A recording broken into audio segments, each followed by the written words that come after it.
Capítulo 7. Porque este Melquisedeque, rei de Salém, sacerdote do Deus Altíssimo, que saiu ao encontro de Abraão quando voltava da matança dos reis e o abençoou, para o qual também Abraão separou o dízimo de tudo, primeiramente se interpreta rei de justiça, depois também é rei de Salém, ou seja, rei de paz, sem pai, sem mãe, sem genealogia, que não teve princípio de dias, nem fim de existência, entretanto feito semelhante ao Filho de Deus, permanece sacerdote perpetuamente. Considerai, pois, como era grande esse a quem Abraão, o patriarca, pagou o dízimo tirado dos melhores despojos. Ora, os que dentre os filhos de Levi recebem o sacerdócio, têm mandamento de recolher, de acordo com a lei, os dízimos do povo, ou seja, dos seus irmãos, embora tenham estes descendido de Abraão. Entretanto, aquele cuja genealogia não se inclui entre eles, recebeu dízimos de Abraão e abençoou o que tinha as promessas. Evidentemente, é fora de qualquer dúvida que o inferior é abençoado pelo superior. Aliás, aqui são homens mortais os que recebem dízimos, porém ali, aquele de quem se testifica que vive. E por assim dizer, também Levi, que recebe dízimos, pagou-os na pessoa de Abraão, porque aquele ainda não tinha sido gerado por seu pai quando Melquisedeque saiu ao encontro deste.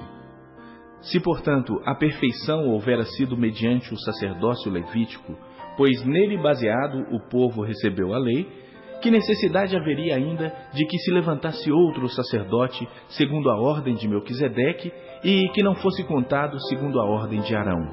Pois quando se muda o sacerdócio, necessariamente há também mudança de lei.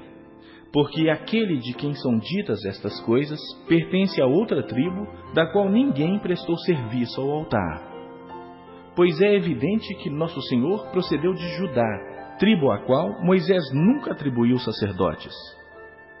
E isto é ainda muito mais evidente quando, à semelhança de Melquisedeque, se levanta outro sacerdote, constituído não conforme a lei de mandamento carnal, mas segundo o poder de vida indissolúvel.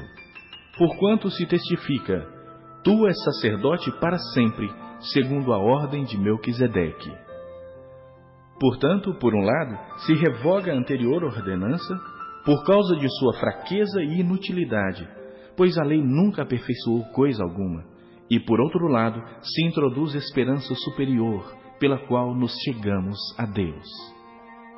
E visto que não é sem prestar juramento, porque aqueles sem juramento são feitos sacerdotes, mas este com juramento por aquele que lhe disse: o Senhor jurou e não se arrependerá, tu és sacerdote para sempre. Por isso mesmo, Jesus se tem tornado fiador de superior aliança. Ora, aqueles são feitos sacerdotes em maior número, porque são impedidos pela morte de continuar. Este, no entanto, porque continua para sempre, tem o seu sacerdócio imutável. Por isso, também pode salvar totalmente os que por ele se chegam a Deus, vivendo sempre para interceder por eles. Com efeito, nos convinha um sumo sacerdote como este, santo, inculpável, sem mácula, separado dos pecadores e feito mais alto do que os céus, que não tem necessidade, como sumos sacerdotes, de oferecer todos os dias sacrifícios primeiro por seus próprios pecados, depois pelos do povo, porque fez isso uma vez por todas, quando a si mesmo se ofereceu. Porque a lei constitui sumos sacerdotes a homens sujeitos à fraqueza, mas a palavra do juramento, que foi posterior à lei, constitui o Filho perfeito para sempre.